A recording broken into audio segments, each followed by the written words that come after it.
इसकी वजह से हुआ बंटवारा? उस समय जितने लोग थे सब जिम्मेदार थे, कोई एक आदमी नहीं? नहीं। लोग कहते हैं नेहरू जी की वजह से हुआ, कुछ कहते हैं गांधी की वजह से हुआ, कुछ कहते हैं जिन्ना की वजह से हुआ, एक पटेल ही थे कुछ लोग कहते हैं। इन सब को हटा के अगर अंबेडकर साहब रहते तो सब संभाल जाते।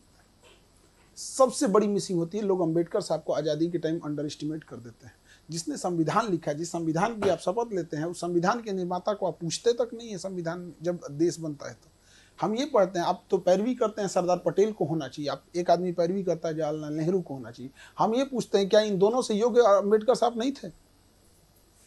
आप इन्हीं से पूछिए कि आप दोनों से योग्य थे कि नहीं थे। अंबेडकर साहब वो व्यक्ति थे जिनके हाथ में था एक अलग देश बनाना। 1932 रैमजे मैकडोनाल्ड प्रधानमंत्री, लंदन में बैठ के गोल में सम्मेलन चल रहा था, गांधी जी और वहां खड़े थे, वापस आए, इन्होंने कहा कि मुझे दलितों के लिए अलग देश नहीं चाहिए, बल्कि मुझे उनके लिए आरक्षण चाहिए ताकि मैं उनका उत्थान कर सकूं। क्या जिन्ना से कम पावरफुल थे अंबेडकर साहब?